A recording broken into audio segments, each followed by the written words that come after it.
G'day, welcome back to another video. Something a bit different today. We got a jump. Anyway, this is something I've been working on for a few weeks now. Basically my plan was I wanted a lightweight adjustable jump that I can take out wherever or use it at home. So this is pretty much what I come up with. So I'll show you around it, and I've got another one over here. I haven't finished yet, so working on them. So anyway,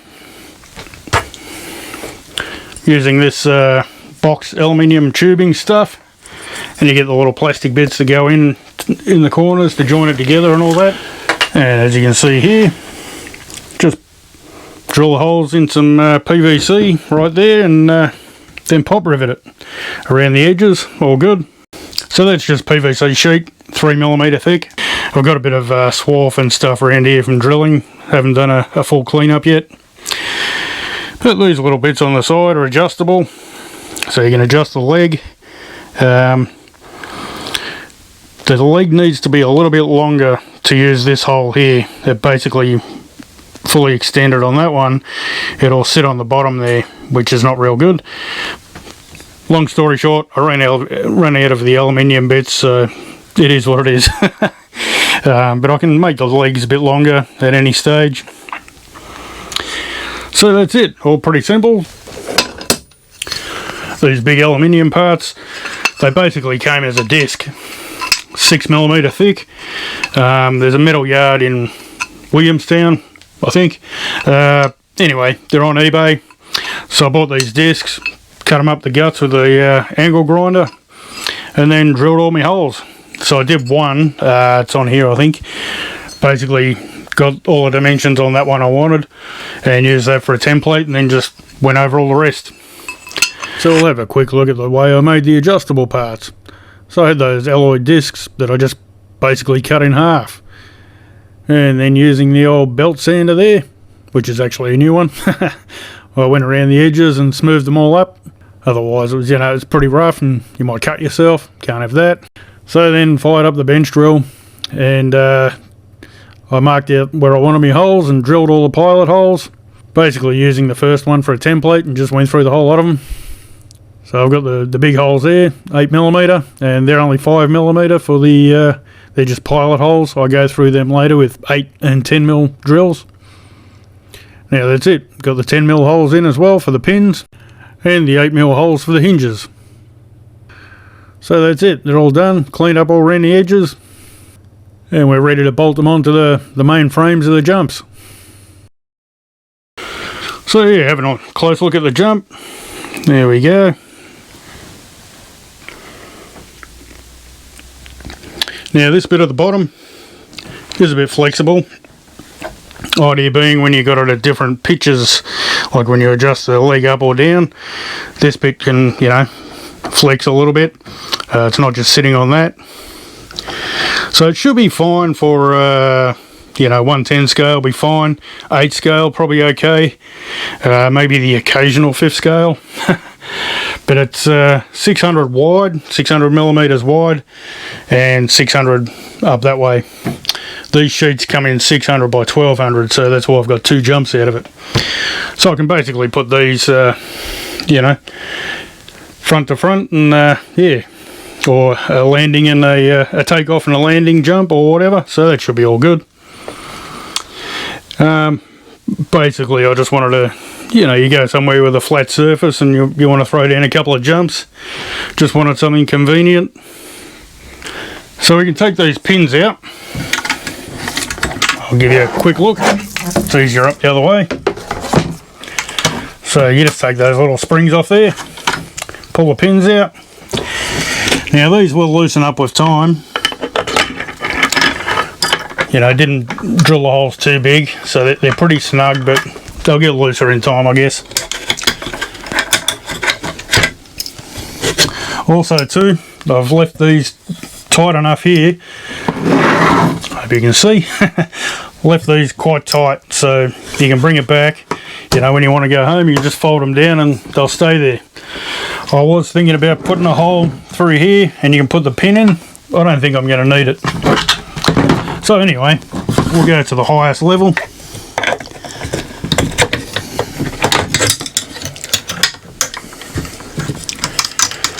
These little feet, they're just basically the T-sections to join this aluminium tube together. I'll probably, they might be alright on concrete and whatever, but I think I'll get some sponge or foam or whatever, wrap it around there just to give it a bit of grip on the ground so the jump doesn't slide away.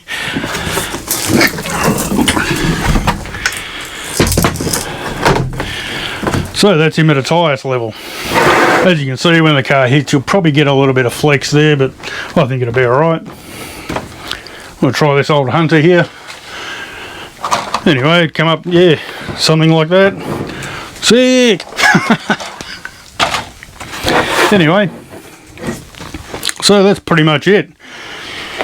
I might take it out and give it a run with the E5 HX. So we can get a backflip out of it in the driveway. Yeah, I'm not sure if I'll do it on the highest level though. Maybe. But yeah, definitely I think that's going to slide on the concrete at the moment. So we'll sort something out. On grass or whatever, I'm sure it'll be fine. But I'll give you a quick look at the lowest level and show you what I mean. Flip it up.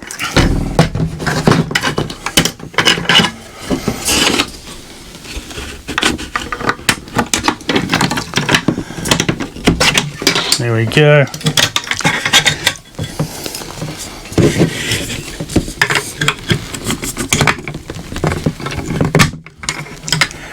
Now I was thinking of using some of those split pins that have the little ball bearing in the end, like a socket set, and you just poke it through and you're done. But this is all they had where I bought them, and I figured the other ones with the ball bearing, you got to keep them lubricated, also rust, and you won't get them out. And the reason I went so thick with them, they're 10mm. Could have used 5 or 4 or 3 or whatever millimeter, but I figure if you use bigger cars on it, they start to bend, and it's going to be a real effort to get them out. So I figure just go 10mm, they're never going to bend. So there you go. Basically, the legs aren't long enough; they need to be like out here somewhere. But it sits on those, so that's alright. At least we've still got 2 points of adjustment. You know, we can still go here or straight down. So that's probably all you really need. There's not many cars that are going to use it at that level. I guess something you really don't want to break. Maybe a Pegasus. I think, yeah, you still get a bit of air off it, I think. Anyway, moving on. Now it's time to test out one of the jumps, so I'll take out the Team Magic E5 HX on 3S, give that a bit of a burn and see how she goes. So we'll just start off with the lowest setting on the ramp, and it's a 3S battery, but it's only on a storage charge. Didn't get too excited, you know. So we'll give it a go. And as you can tell, it's a little bit too low for this kind of car. Be great for the Tamiya's and stuff though. I usually run 110s. This is a 110 scale, but it's quite big. So from there we get onto the medium setting. Gets a little bit more interesting. And as you can see there, the flex in the bottom of the ramp, I think that's a good thing.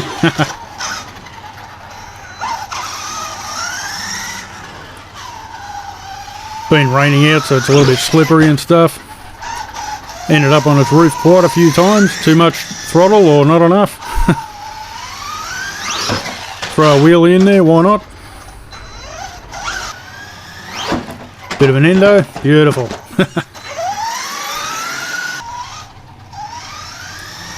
Yeah, that's better. Nice and smooth. I'm sure with a longer run up it'd be quite different, you know. So I'll give it a few runs and see how it is. Take it out somewhere on a, you know, bigger area. Now we're on the highest setting, so that's where it gets interesting. Getting a bit more height out of it. And yeah, as I say, it's only quite a short run up, so, you know, got to be careful with the throttle. And of course this thing wants to wheelie everywhere. But yeah, it takes a bit of throttle control. Either wants to nosedive or wants to flip. He goes.